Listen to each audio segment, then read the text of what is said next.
မင်္ဂလာပါ Duplo A120 နဲ့1202တို့ရဲ့3ပုံ3နည်းလေးကိုရှင်းပြကြပါမယ်ပထမဦးဆုံးစက္ကန့်ညာဘက်ချမ်းမှာပလက်ပေါက်ကိုတက်ပြီးတော့ power ခလုတ်ကိုအရင်ဖွင့်ပြပါ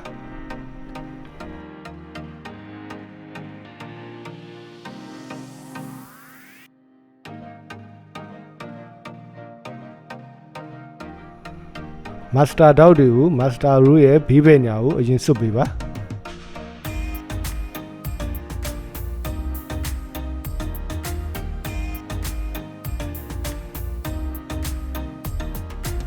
ပုံမှန်ပြထားတဲ့မြားအတိုင်းဖျောင်းကိုထည့်ပေးပါ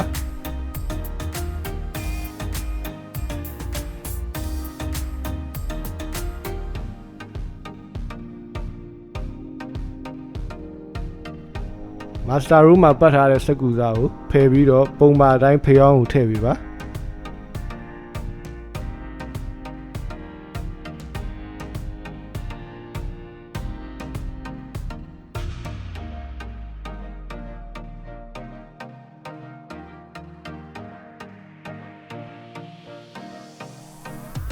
ပြီးနောက်ညာဘက်ကမောင်းတန်လေးကိုဖိပြီးပါဖိပြီးသွားရင်ဖျောင်းအလိုလျောက်ဆွဲသွားပါလိမ့်မည်ဖျောင်းကန်ဖုံးကိုပြန်ပိတ်ပြီးပါအခုတကားမင်းထဲပုံထန်လေးကိုရှင်းပြပေးပါမယ်ရှေ့တကားကိုဖွင့်ပြီးတော့အပြာရောင်ကန်လေးကိုအောက်ကိုဖိချပေးပါမင်းမူးကိုပုံမှန်အတိုင်းအကန့်ထဲကိုထည့်ပေးပါမင်းမူးထည့်ပြီးသွားရင်ရှေ့ရတကားကိုပြန်ပိတ်ပေးပါစက်ကိုတဖန် power ပြန်ပိတ်ပေးပါပုံပါမြားနှစ်ခုကိုဖိထားပြီးတော့ power ပြန်ဖွင့်ပေးပါ power ပြန်ပွင့်သွားရင် circuit display မှာ H00 လို့ပေါ်လာပါလိမ့်မယ်ထို့နောက်နံပါတ်4ကိုနှိပ်ပေးပါပြီးလျင်စတက်ခလုတ်ကိုတစ်ချက်နှိပ်ပေးပါအခုတစ်ဖန်ဖျောင်းစားဖောက်မဲ့နည်းကိုပြောပြပါမယ်မိမိကူးမဲ့စာမျက်နှာကိုမှောက်ပြီးတော့ပုံပါအတိုင်းထည့်ပေးပါ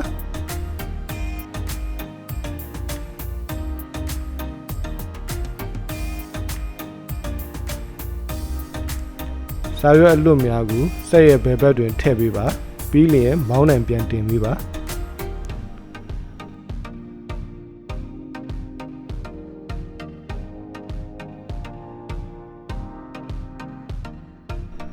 Master Scan မဖတ်ခင်စေးနေများချိန်ကြီးကိုရှင်းပြပေးပါမယ်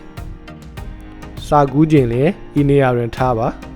။ပုံကူးခြင်းလည်းအဖြူရောင်ခလုတ်ကိုနှိပ်ပြီးတော့ပြောင်းပေးပါ။ဤအပိုင်းတွင်မင်းနေများချိန်လို့ရသည်။မင်းအနည်းဆုံး3ခြင်းလည်းအပေါ်ဆုံးမှာထားပါ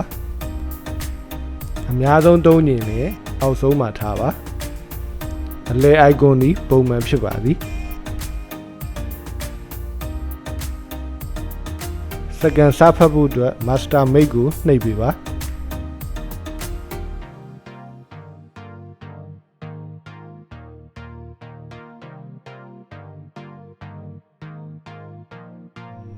စကန်ဖတ်ပြီးချင်း